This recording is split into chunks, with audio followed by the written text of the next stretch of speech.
आता next topic आपला variable acceleration. आता आपण मागे बघितलं युनिफॉर्म ॲक्सेलरेशन. आता व्हेरिएबल ॲक्सेलरेशन काय? आता समजा एखादी ऑब्जेक्ट आहे, तो इथून त्याची स्टार्टिंग पोझिशन आहे बरं का. आता त्याला हे असं डिस्टन्स ट्रॅव्हल करायचं आहे, हा त्याचा एंड पॉईंट आहे बरोबर. आता याच्यात तो कसं करणार माहिती आहे का? समज या पर्टिक्युलर डिस्टन्ससाठी त्याची ॲक्सेलरेशन 9 मीटर पर सेकंड. आता ह्या डिस्टन्ससाठी होतं ते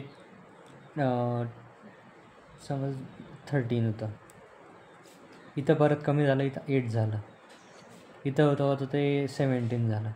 तर यात काय होतं आहे, ॲक्सेलरेशन एका पर्टिक्युलर समज हा टाईम त्याचा इथून 0 होता, इथं 1 2 3 4. आता यात काय होतं, इक्वल टाईम इंटरवलसाठी त्याचं ॲक्सेलरेशन डिफरंट आहे. म्हणजे 0 to 1ला डिफरंट ॲक्सेलरेशन, 1 to 2ला डिफरंट ॲक्सेलरेशन. तर याला म्हणतात व्हेरिएबल ॲक्सेलरेशन. आता व्हेरिएबल ॲक्सेलरेशनचे प्रॉब्लेम सॉल्व करताना आपल्याला डेरिव्हेटिव्ह आणि इंटिग्रेशन लक्षात ठेवावं लागेल. डेरिव्हेटिव्ह इथं इंटिग्रेशन. आता यात काय लक्षात ठेवायचं, आता इथं डिस्टन्स काय असतं आपलं एक्स, डिस्प्लेसमेंट असतं आपलं एक्स. तर डिस्प्लेसमेंट हे आपलं डिस्प्लेसमेंट झालं बरोबर. डिस्प्लेसमेंट म्हणजे काय, जे प्रॉपर हे सगळं ट्रॅव्हल करेल ते. पुढचं व्हेलॉसिटी. तर व्हेलॉसिटी काय असतं, derivative of displacement or distance.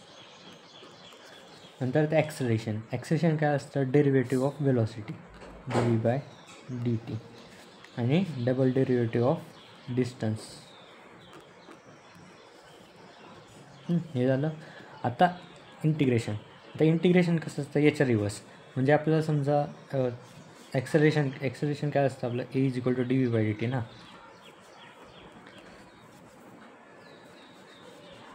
आता हा dt इकडे गेला, म्हणजे dv=a बरोबर.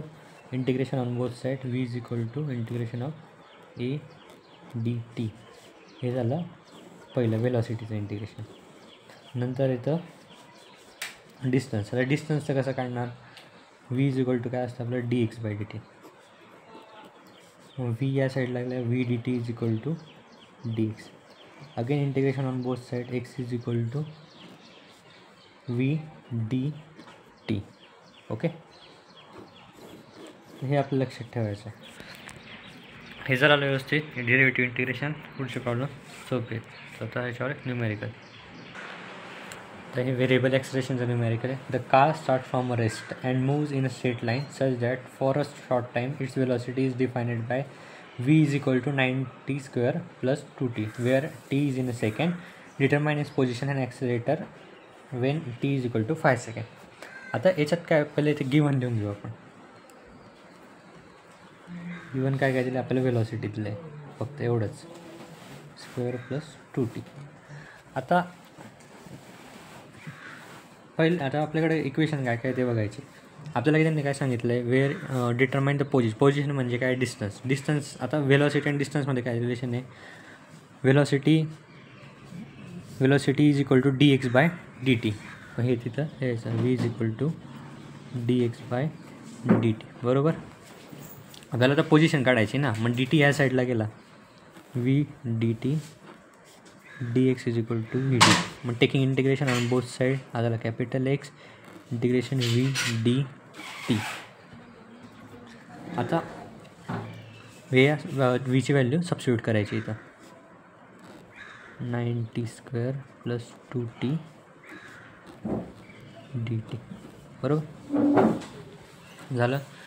मग आता इंटिग्रेशन घ्यायचं याचं, x इथं 9² इंटिग्रेशन काय ना, 9t³ + 2t इंटिग्रेशन √2 प्लस एक कॉन्स्टंट येतो c1 करू आपण याला. आता पहिली कंडिशन काय इथं, the car start from rest. आता स्टार्ट फ्रॉम रेस्ट म्हटलं म्हणजे तिथं काय असेल, आपलं जे एक्स डिस्टन्स असेल ते 0 असेल तिथं, आणि टाईम पण तिथं 0 असेल. t=0 आणि x=0. म्हणजे 9 हा पण 0 झाला, प्लस 0 3 प्लस 0.2 प्लस C1 म्हणजे C1 आला आपला 0. तर आपल्याला काय सांगितलं त्यांनी, डिस्प्लेसमेंट म्हणजे position Wien t=5 second position काढायची ना. आता इथं जे इक्वेशन आलं आहे आपलं, याला आपण इक्वेशन म्हणजे परत एकदा ते C1 टाकून इक्वेशन लिहिलं तर काय त्याचं 9t³ प्लस 2t² प्लस 0 हे आलं आपलं इक्वेशन सेकंड, बरोबर. तर इक्वेशन सेकंडमध्ये आपण t=5 सेकंड आपल्याला म्हणजे टाईम जेव्हा 5 सेकंड आहे तेव्हा त्याची पोझिशन काढायची. म्हणजे x=9 × 5³ upon 3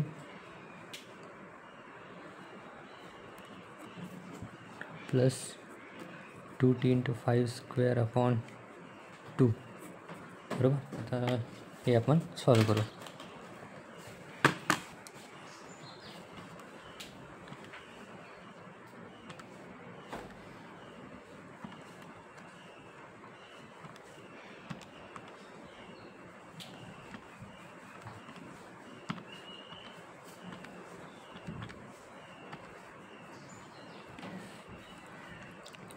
plus 2 r² upon 2. तर काय आलं आपल्याकडे आहे व्हॅल्यू 400 मीटर्स. तर x= त्याने 5 सेकंदाने 400 मीटर ट्रॅव्हल केलं.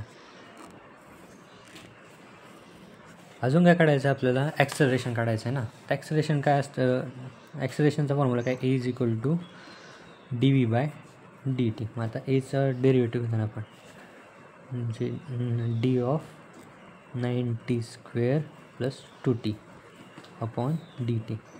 तर डेरिव्हेटिव्ह घेताना काय, a=18t प्लस 2.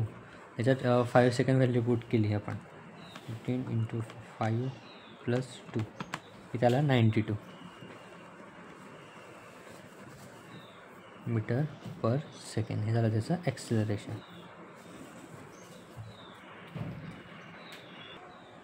आता हे नेक्स्ट प्रॉब्लेम आहे आपला. इथं काय दिलं आपला, the motion of particle is given by acceleration दिलं आहे आपला t³ - 3t² + 5, where a is acceleration in meter per second and t is a time in seconds. The velocity of particle at t = 1 second is 6.25 meter per second and displacement is 8.8 meter.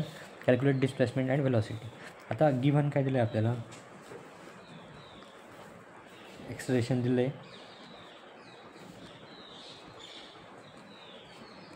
आणि दुसरं काय दिलं आहे, velocity of particle जिथे t=1 for t=1 second x=8.8 metre. आता हे कशासाठी वापरायचं ते पण पुढे सांगतो. आता तर आपल्याला काय करायचं, पहिले कॅल्क्युलेटेड डिस्प्लेसमेंट अँड वेलॉसिटी. आता फक्त आपल्याकडे ॲक्सलेशनचं इक्वेशन आहे, अजून डिस्प्लेसमेंट आणि वेलॉसिटीचं इक्वेशन नाही आहे. सो आता ए काय असतो आपला, dv/dt, बरं का. नंतर हे ॲक्सलेशनचे नंतर इथं ॲक्सलेशनची व्हॅल्यू काय आहे, t³ - 3t² + 5. आता याचं हे काय करणार आपण, dt ला त्या साईडला पाठवणार, dv= t³ - 3t² + 5 × dt, बरोबर. आता याचा इंटिग्रेशन ऑन बोथ साईड म्हणजे हा होणार v integration t³ - 3t² + 5 dt. आता याचं इंटिग्रेशन सॉल्व करायचं. याचं इंटिग्रेशन काय येणार, 3t⁴/3 4/4 3t³ plus 5t plus एक कॉन्स्टंट C1, बरोबर. आता ही जी कॉन्स्टंटची व्हॅल्यू असते ना, ते आपल्याला गिवन कंडिशनवरतून फाईंड करायची असते. तर त्यांनी काय दिलं आहे, जेव्हा टाईम 1 सेकंड होता तेव्हा जेव्हा टाईम 1 सेकंड होता त्याची वेलॉसिटी होती 6.25. सो तिथं सबस्टिट्यूट करायचं, म्हणजे 6.25 = 1/4 - 1 + 5 प्लस C1. आता हे जेव्हा आपण सॉल्व करू तेव्हा त्याच्या C1ची व्हॅल्यू काय येणार, म्हणजे इथं येतं 6.25 is equal to 4.25 plus C1. म्हणजे C1 आला आपला 2. आपलं पूर्ण वेलोसिटीचं इक्वेशन कसं येणार, पूर्ण वेलोसिटीचं इक्वेशन कसं येणार, v is equal to t⁴/4 minus 3t³ plus 5t plus 2. हे झालं आपलं वेलोसिटीचं फायनल इक्वेशन. आता velocity v at t is equal to 2 second. मग तिथं सबस्टिट्यूट करणार आपण v 2⁴/4 minus cube into 3/3 plus 5 into 2 plus 2. तर हे जेव्हा सॉल्व करू आपलं इक्वेशन येतं जसं बघावं लागेल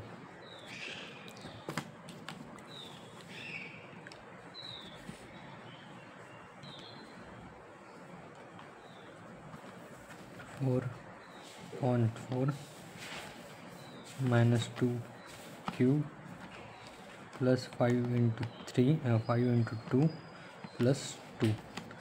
याला आपलं v is equal to 8 metre per second, बरोबर, at t is equal to 2. आता आपल्याला अजून काय फाईंड करायचं आहे, डिस्प्लेसमेंट. आता डिस्प्लेसमेंटचं इक्वेशन v काय असतो आपला dx/dt.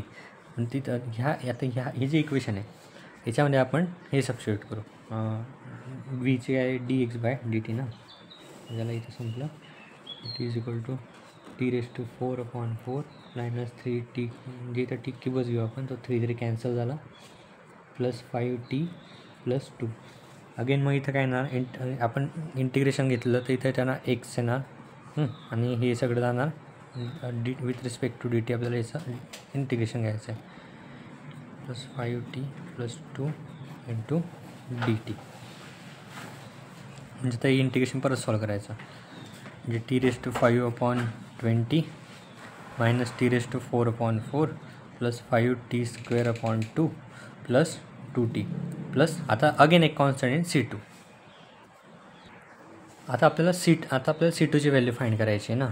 C2ची व्हॅल्यू फाईंड करायला त्यांनी आता कंडिशन काय दिली होती आपल्याला, जेव्हा टाईम 1 सेकंड होता तेव्हा त्याचं डिस्प्लेसमेंट होतं 8.8 मीटर. मग आता ती कंडिशन आपण इथं पुट करू, म्हणजे for t is equal to 1 second x is equal to 8.8 metre. म्हणजे सबस्टिट्यूट केलं आपण, 8.8 is equal to 1/20 minus 1/4 plus 5/2 plus 2 into 2 plus 4 plus C1. आता याची व्हॅल्यू काय येणार, 8.8 is equal to 4.31 plus C2. याचं C2ची व्हॅल्यू येणार 4.5.